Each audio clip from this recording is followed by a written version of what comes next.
Magandang araw po sa inyong lahat. Babasahin ko sa inyo ang mga talata ng Biblia na nagpapatunay na si Virgin Mary ay hindi nananatiling birhen na perpetual, sapagkat siya birhen lamang bago ipinanganak si Jesus. Babasahin ko sa inyo ang mga talata ng Biblia na kung saan ay pinangalanan ang apat na mga kapatid ni Jesus sa laman, at sinabi din na meron siyang mga kapatid na babae. At babasahin ko rin ang talata ng Biblia na nagsasabi na si Jesus ay panganay na anak ni Maria, sapagkat si Jesucristo ay Diyos, siya ay bugtong na anak ng Diyos na Ama, pero panganay na anak ni Maria sa pisikal na katawan, sapagkat nagkatawang tao si Jesus. Yung nagkatawang tao, yun ang pinanganak ni Maria. So, sa katawang tao, sa pisikal na katawan, meron siyang apat na mga kapatid na lalaki kay Maria, sa kanyang nanay na si Maria. Pero si Jesucristo ay bugtong na anak ng Diyos na Ama, sapagkat bilang Diyos, siya ay bugtong na anak ng Ama, at bilang tao sa pisikal, siya ay panganay na anak ni Maria. Na siya rin ay panganay na anak ni Maria, may mga kapatid siya na apat na lalaki. At ating babasahin na siya ang panganay na anak ni Maria. Kaya hindi nananatiling birhen si Maria. Si Maria ay birhen lamang bago maipanganak si Jesus. Pero nung naipanganak na, ay hindi nananatiling birhen, sapagkat nagkaroon na sila ng pisikal na kaugnayan ni Joseph. Kaya nagkaroon ng mga kapatid si Jesus. Babasahin ko ang mga talatang yan. Mateo 13, 53 hanggang 58. Mula sa Magandang Balita Biblia na may Deuterocanon. Si Jesus ay hindi tinanggap sa Nazaret. Umalis si Jesus mula roon matapos niyang isalaysay ang mga talinghagang ito. Umuwi siya sa kanyang bayan at nagturo sa kanilang sinagoga. Nagtaka ang mga nakarinig sa kanya, kaya't kanilang itinanong, saan kumuha ng ganyang karunungan ang taong yan? Paano siya nakakagawa ng mga himala? Hindi ba siya ay anak ng isang karpintero? Hindi ba si Maria ang kanyang ina? At sina Santiago, Jose, Simon at Judas ang kanyang mga kapatid? At taga rito rin ang kanyang mga kapatid na babae? Di ba? Saan kaya niya natutuhan ang lahat ng iyan? At siya'y hindi nila pinaniwalaan. Kaya't sinabi ni Jesus sa kanila, ang isang propeta'y iginagalang kahit saan, maliban sa kanyang sariling bayan at sariling sambahayan. At dahil ayaw nilang maniwala kay Jesus, hindi siya gumawa roon ng maraming himala. Babasahin ko naman sa inyo ang ibang bersyon ng Biblia. Marcos 6, talatang 1 hanggang 6. Marcos 6, 1 hanggang 6. Mula sa Magandang Balita Biblia with Deuterocanon Catholic Bible Edition. Hindi tinanggap si Jesus sa Nazaret. Umalis si Jesus at umuwi siya sa sariling bayan. kasama ang kanyang mga alagad. Pagdating ng araw ng pamamahinga, si Jesus ay nagturo sa sinagoga. Maraming tao ang nakarinig sa kanya at sa kanilang pagkamanghay, nagtanungan sila, saan niya natutunan ang lahat ng iyan? Anong karunungan itong ipinagkaloob sa kanya? Paano siya nakagagawa ng mga himala? Hindi ba ito ang karpenterong anak ni Maria at kapatid ni Santiago, Jose, Judas at Simon? Kita nyo, 4 na mga kapatid eh. Ang pinag-uusapan kasi dito, pamilya eh. Ang tatay na karpentero, nanay na si Maria, mga kapatid na lalaki na 4, pinangalanan pa eh, at mga kapatid na babae. So, pamilya po ang pinag-uusapan dito eh. Taga rito rin ang kanyang mga kapatid na babae, hindi ba? Kaya hindi sila naniwala sa kanya. Hindi sila naniniwala dahil magkapitbahay lang eh. Merong mga kapatid na lalaki na 4. May mga kapatid na mga kapatid na lalaki na 4. May mga kapatid na babae na marami. Kapitbahay lang eh, kaya hindi sila naniwala. Dahil dito, sinabi ni Jesus sa kanila, ang isang propeta ay iginagalang ng lahat, maliban ang kanyang mga kababayan, mga kamag-anak, at ng kanyang pamilya. Sinasabi dito ni Jesus na pamilya niya hindi gumagalang sa kanya eh. Hindi gumagalang siya, hindi kasi nila naniniwala sa kanya eh. Maliban na lang kay Maria, yung mama niya. So si Jesus mismo may sabi na hindi naniniwala yung mga kapatid niya eh. Ngayon, kung sabihin natin yung mga kapatid na lalaki na 4 ay kapatid sa espiritual, maaari ba yun? Kung kapatid sa espiritual, dapat naniwala.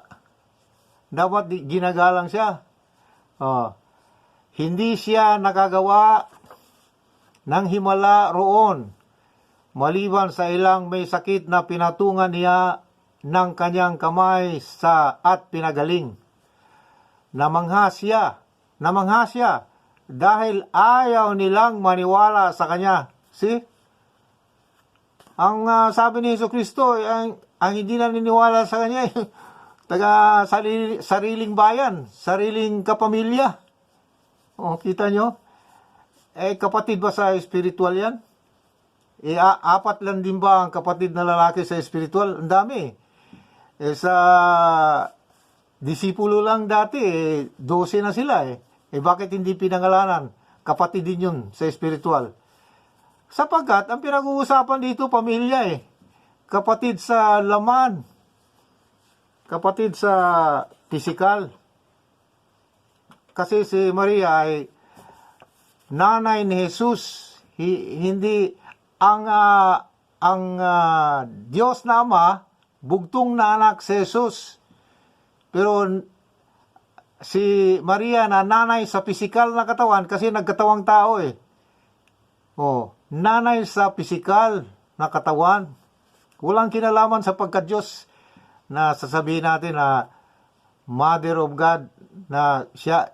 Kung Mother of God, ibig sabihin natin na mas nauna pa siya sa Diyos. Hindi po totoo yan na kung Mother of God, nauna pa si Maria sa Diyos. Kaya, nanay, mother sa pisikal na katawan, kasi nagkatawang tao eh. Kaya nga panganay na anak si Jesus eh. Ang katibayan na panganay si Jesus, pinangalanan yung 4 na kapatid na lalaki eh. May pangalan talaga. Okay? Mateo 1:24-25. Ang salita ng Diyos, Biblia. Sa pagbangon ni Jose mula sa pagkakatulog, ginawa niya ang ayon sa ipinag-utos sa kanya ng anghel ng Panginoon. Tinanggap niya si Maria upang maging asawa. Hindi niya sinipingan.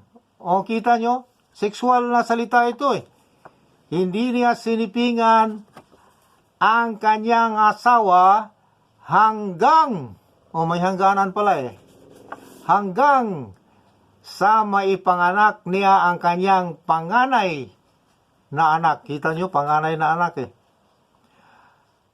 Na lalaki na si Jesus. Ulitin ko po sa basa. Mateo 1:24-25, ang salita ng Diyos, Version Bible. Sa pagbangon ni Jose mula sa pagkakatulog, ginawa niya ang ayon sa ipinag-utos sa kanya ng anghel ng Panginoon. Tinanggap niya si Maria upang maging asawa. See, may husband and wife relationship eh. Hindi niya sinipingan. Yung word na sinipingan, sexual contact yan eh, love making yan eh.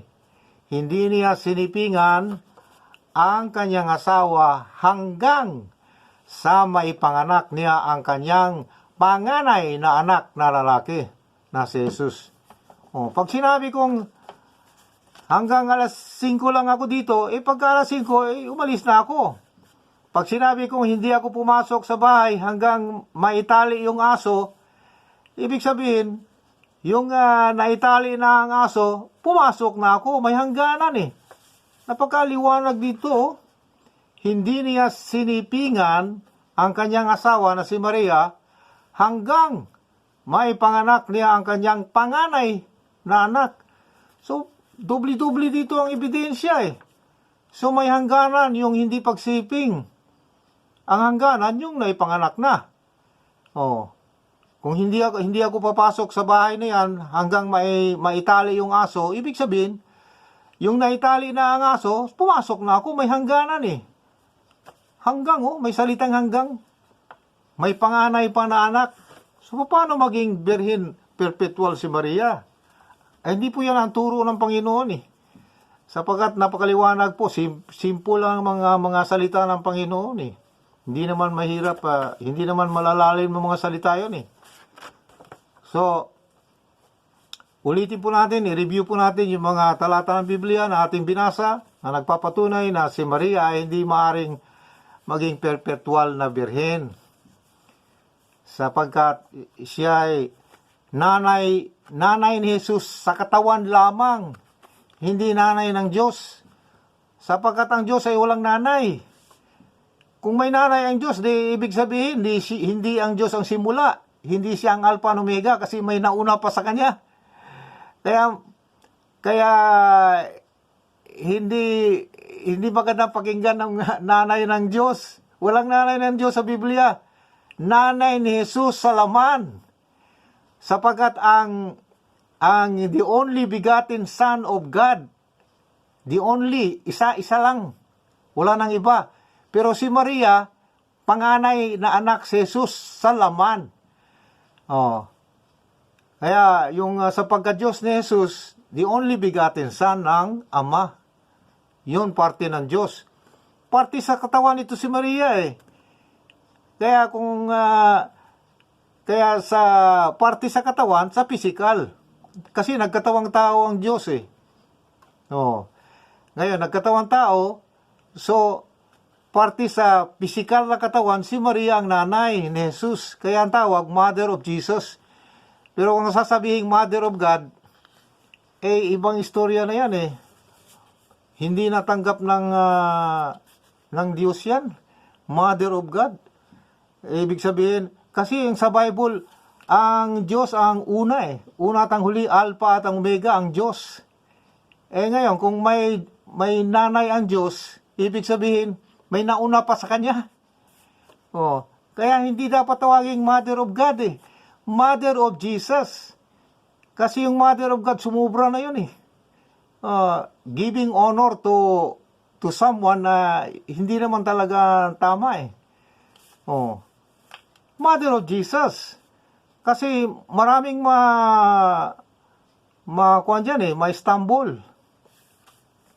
Maraming may stumble. Pag marinig nila, Mother of Jesus, Mother of God, may stumble sila. Ang gagawin nila, luluhod na sila kay Maria. Gagawin ng parang Diyos. Tatawagin na Diyos na ina. Wala naman Diyos na ina eh. Pero ang daming tao nagsasabi Diyos na ina. Wala sa Bible yan. Sapagkat ang sabi ng Diyos, ako lamang ang Diyos. I am He. Kita nyo, lalaki ang Diyos eh. Sabi ng Diyos na Ama, I am the only one God. I am He. Ako ay lalaki. Sabi ng Diyos. I am the Alpha and the Omega. The Lord God Almighty who is coming. Kita mo, O Lord God Almighty who is coming, si Jesus yan eh. Pangalawang pagbabalik ni Jesus. I am the only one God. I am He. I am the Alpha and the Omega. Kung may Diyos kung may nanay ang Diyos, hindi pala siya ang simula. Makita nyo? Kaya, dapat hindi natin tawagin Diyos na ina si Maria eh. Sapagkat, kung tatawagin natin Diyos na ina ng Diyos, ibig sabihin may nauna pa sa Ama. Sabi na nga ng Ama, I am the only one God. Ako ang Alpha at ang Omega, wala nang iba. Ako ang una at ang huli, wala nang iba. Ngayon, kung sasabihin natin na Mother of God, siyempre, damay ang Ama dyan eh. Yung mga ma-Istanbul na tao, sabi ng Biblia, kung dahil sa'yo na Istanbul yung mga tao, dapat talian ng bato yung liig mo at itapong ka sa tubig hanggang mamatay, di ba? Napakalaking responsibilidad yan eh. Yung sasabihin natin, accountability, napakalaking accountability. Yung tatawagin natin na Diyos na ina. Walang Diyos na ina sa Bible. Diyos ni Jesucristo sa laman dahil siya nagkatawang tao. Pero kung tawagin ni si Maria Diyos na ina, naku, maraming may Istanbul dyan. Maraming, kung sasabihin ng Bible, sinasabi ng Bible, pag ikaw ang dahilan na isang tao'y ma-Istanbul o siya'y mapuntang impyerno, dapat talian yung liig mo ng bato at ihulog ka sa tubig. Kita nyo? So, walang Diyos na ina. Walang Mother of God. Kasi pag sinabi nating Mother of God, Mother of Jesus lang.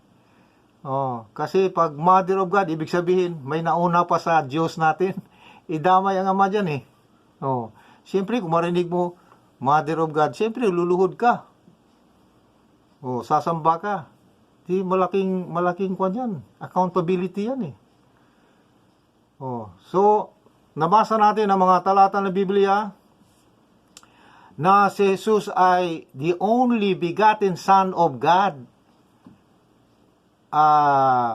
Talagang siya lang anak ng Ama, wala nang iba. Pero si Maria, sa pisikal na katawan, maraming kapatid si Jesus sa pisikal kasi nagkatawang tao si Jesus eh. Kaya nabasa natin sa mga talatang ito eh. Hindi naman na ang lahat ng mga nasa Biblia ay katotohanan eh. Yung nga sabi ng iba, sola scriptura. Doon lang tayo bumabatay sa salita ng Diyos. Hindi tayo gagawa ng sarili natin Biblia. Nagagawa tayo ng mga ganito, ganyan. Magdeklara tayo ng ganito, ito. Salungat naman sa Word of God eh. Kaya, dapat matakot tayo sa Lord. Sapagkat ang sabi ng Diyos, I am the only one God. I am He. I will not give my glory to another. Hindi ko ibibigay sa iba ang aking gloria. See?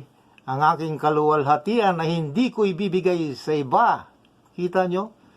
So, siya lang. Siloso na Diyos siya eh.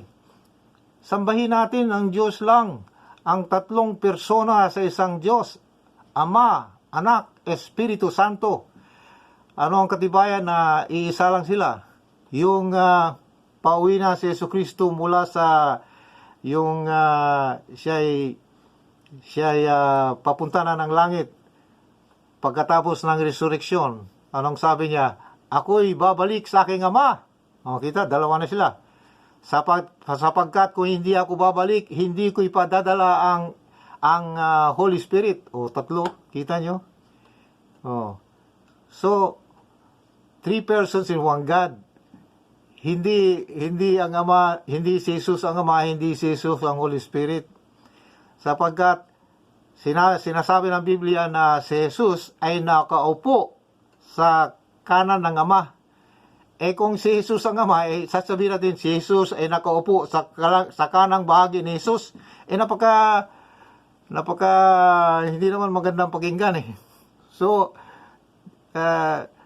dito rin sa Mateo 16:27 na sinasabi dito ng anak ay darating in the glory of his Father. So, separado sila Ang anak ang darating. Sa Revelation 1:8, sinasabi dyan na ako ang Alpha at ang Omega, una at ang huli, ang Diyos na makapangyarihan sa lahat, siyang darating.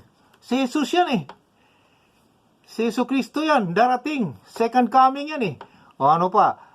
Revelation 4:8, Holy, holy, holy, Lord God Almighty, who is coming. Kita mo, makapangyarihang Diyos na darating. Si Jesu Kristo yan. Ang Ama hindi darating Pinadala niya si Jesus para magbigay judgment sa sangkatauhan. Kung Ama ang si Jesus ang Ama at ipadala ng Ama ang kanyang Ama, hindi magandang pakinggan parang illogical. Kaya ang tandaan po natin na si Jesus ay darating in the glory of his Father. Ang darating, siya ang second coming, siyang magbigay hukom. Siya ay magbigay judgment sa sangkatauhan. Kaya, nabasa po natin ang mga talata ng Biblia at hindi po natin dudugtungan o ibahin ang tono sapagkat malaking kasalanan po yan.